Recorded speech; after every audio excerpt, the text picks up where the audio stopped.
akankah lebih baik kalau kita mulainya dengan berdoa terlebih dahulu.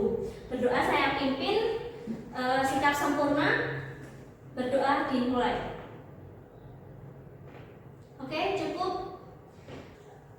Ibu presensi terlebih dahulu ya. Yang pertama Ahad Bagas Dirgantara hadir. Oke. Ibnu Fariski hadir. Yang terakhir Rudatin Wahyu Nugroho hadir. Oke, hadir semua ya. Terima kasih teman-teman semuanya. Kemarin kita udah bahas tentang apa?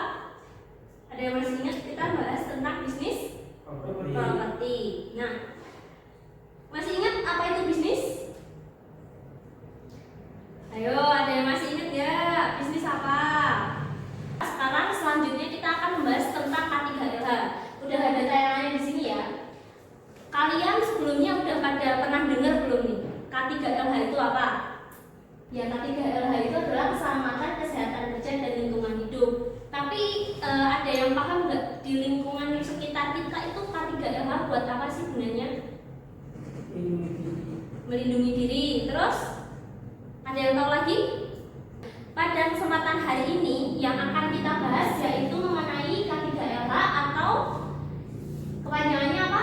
Kesehatan, keselamatan, kesehatan kerja, dan lingkungan hidup. Oke, ada video, tolong dilihat dulu ya. Oke, selesai. Nah, apa yang dapat disimpulkan dari video tersebut? Tadi, oke, masuk ke slide selanjutnya. Pengertian K3LH. Ada yang mau bantu baca? Bagas? Tolong dibacain untuk pengertian K3LH yang keras. Dalam interaksi antara ketiga hal tersebut ada yang namanya kesehatan, keselamatan, dan lingkungan. Di dalam tenaga kerja dan alat itu ada yang namanya keselamatan yang harus diperhatikan. Oke, lanjut ya. Nah, kira-kira dari gambar ini kalian bisa lihat apa? Untuk menyebutkan aspek K3LH. Kira-kira dari gambar ini kalian bisa menyimpulkan apa aja yang ada di gambar ini? Ada orangnya, terus ada apanya lagi? Oke, ada helmnya, terus ada apanya lagi itu kira-kira di samping-samping pekerjaan itu? Ada peralatan kerja, terus ada apa lagi?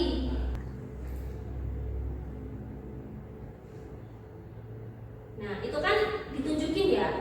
Ada orangnya. Yang orang itu yaitu tenaga kerja. Terus ada bahan tuh semen.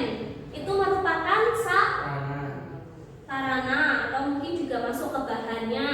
Terus di lingkungan itu memiliki dalam pekerjaan itu berarti ada yang namanya lingkungan kerja.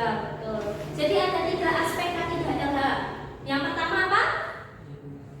Lingkungan kerja. Terus yang kedua? Sarana. Terus yang ketiga? Tenaga kerja. Oke.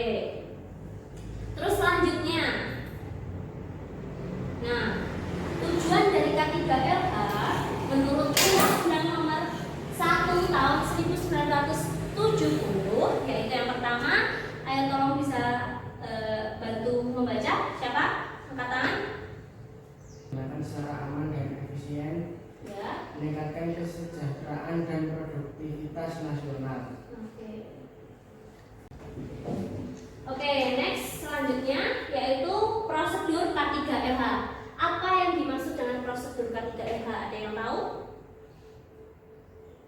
Ada yang tahu? Belum ya, karena belum dijelasin.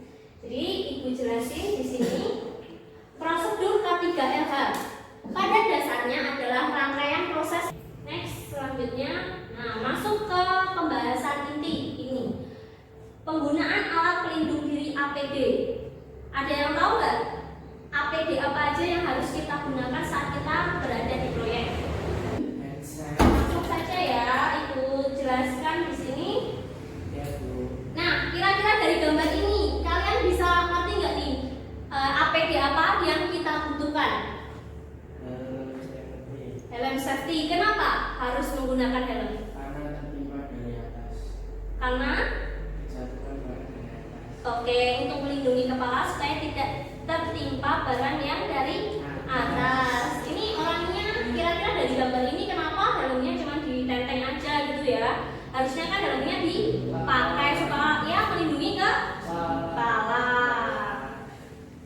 Nah, helm pengaman kegunaannya apa?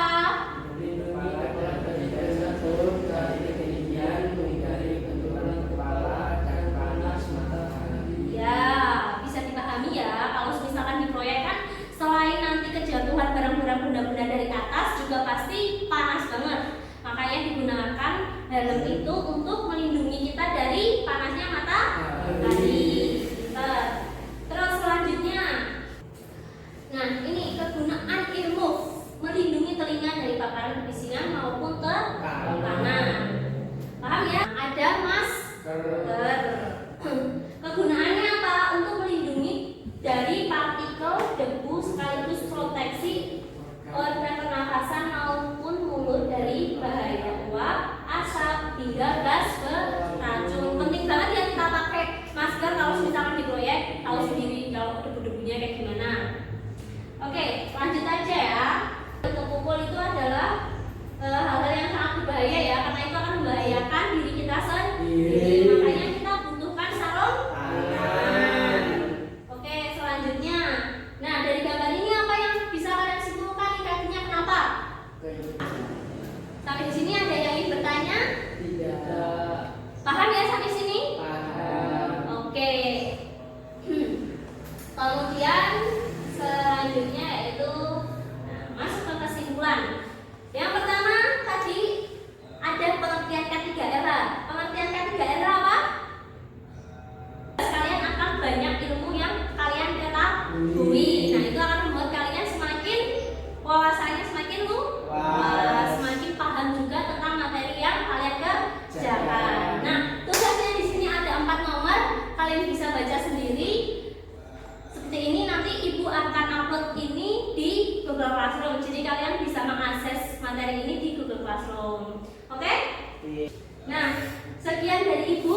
Mungkin jika memang sudah cukup, tidak ada yang ingin bertanya, ibu tutup pelajaran pada siang hari ini dengan membaca berdoa bersama-sama akan ibu pimpin. Jika sempurna, berdoa mulai.